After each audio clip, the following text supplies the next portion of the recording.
I'd like to now yield to the Chairwoman Emeritus of the full Committee on Foreign Affairs, Congresswoman Ileana Ros-Lehtinen. Thank you very much. And I also am glad that Mr. Gross is home. But if by visiting Mr. Gross you believe that you have been to a Cuban jail, maybe these dissidents here could tell you what a Cuban jail is really like. But we're thankful that he's home. Or we could ask someone like Mr. Basilio Guzman, who's in the audience today. He served 22 years in Castro's prison. And Mr. Smith, I would like to request unanimous consent to submit into the record a letter from the International Committee of Former Cuban Political Prisoners based in Union City, New Jersey, documenting a list of the many Cubans who are still languishing in Castro's gulag. And thank you to Mr. Guzman for pointing that out. Without objections, ordered. Thank you. Mr. Smith, I want to thank you so very much for convening this important hearing, for your unyielding and passionate commitment to human rights, to freedom, not just for the oppressed people of Cuba, but for all people everywhere who suffer under oppressive regimes and who continue to seek the most basic and fundamental rights for many people that they take for granted. Everywhere there is an oppressed person, a political prisoner, there you will find Mr. Smith. So we thank you for that. I also want to welcome our wonderful witnesses, Berta Soler, Sara Fonseca, and Tunis, all champions of freedom on the island and the face of what the democratic future of Cuba will look like. Look at those faces. That is the Cuba now. That is the free Cuba of tomorrow. These are brave pro-democracy activists who have seen firsthand the brutality of the regime by the constant arrests and beatings that they have had to endure, the isolation that they've had to endure while in jail. They did not have food prepared especially for them. They were starved. And after this hearing, they will be going back to Cuba. Amazingly enough, as you pointed out, Mr. Smith, to continue the fight for freedom and democracy. Berta, as a matter of fact, she will be marching with her sisters, the ladies in white, Las Damas de Blanco, this very Sunday. And by the way, while all these negotiations are going on, there were 13 detentions of the ladies in white just last Sunday. So if you think everything is rosy and bright and terrific and all wonderful, just ask these three dissidents what life is like for them. Very unlike what we hear from others. Our witnesses are just three of the countless faces of Cuba who represent the future, who the administration has shut out of the negotiations. And rarely are they invited to meet with visiting dignitaries. We're glad that they get the chance to go to Cuba.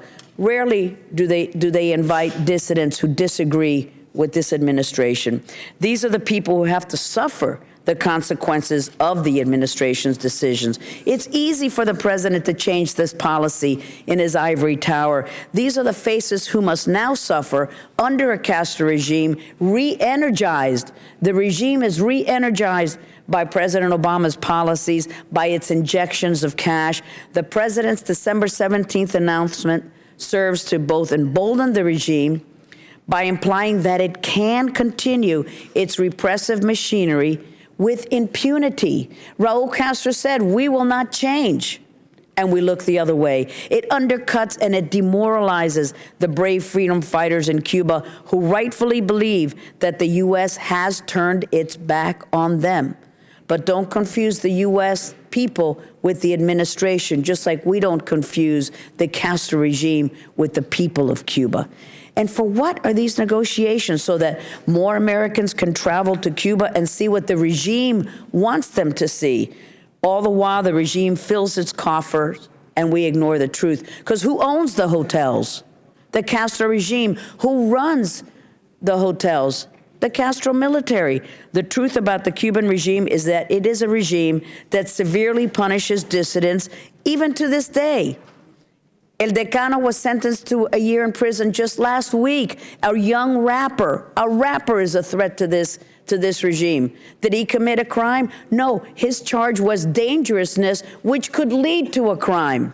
It's the precogs of that movie. They predict that you're going to commit a crime, so they arrest you before you commit it. This regime forbids reform and will do anything to maintain its grip on power. The censorship apparatus, one of the most comprehensive in the world. It forbids Cubans from listening to independent, private, or foreign broadcasts, and even censors the signal of its own allies' televised propaganda. It is important, Mr. Chairman, that we understand exactly the kind of murderous regime we're dealing with in Cuba and that President Obama wants to normalize relations with. On November 4th, 1999, the House Committee on International Relations convened a congressional hearing entitled "The Cuban Program: Torture of American Prisoners by Cuban Agents." At that hearing, you remember, Mr. Chairman, we heard testimony from American POWs, prisoners of war, who were tortured at a prison camp in North Vietnam known as the Zoo during the period of August 67 to August 68. According to reports, 19 of those courageous servicemen were psychologically tortured and beaten by Cuban agents working under orders from Hanoi. And while the State Department led the negotiations last month in Havana, its very own country reports on human rights practices for 2013 states this: the following additional abuses continued: harsh prison conditions, arbitrary arrests, selective prosecution, denial of free trial. This is from the State Department, our State Department.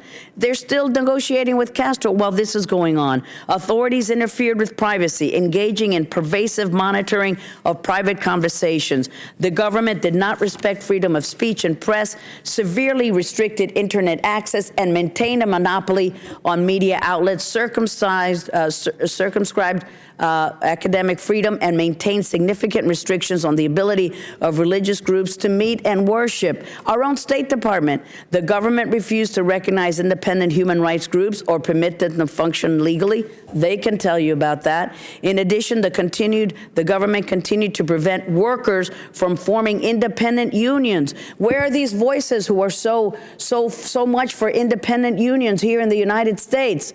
But not for you. You're not good enough. I'm sorry, no union for you.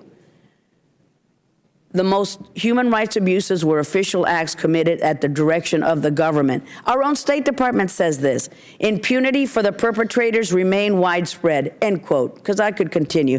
Mr. Chairman, we cannot be the land of the free across the world if this administration doesn't defend democracy right here in our own hemisphere. We cannot call for democratic reform and values throughout the world if we abandon them 90 miles from our shores. Thank you, Mr. Chairman, for this time. Welcome to our panelists.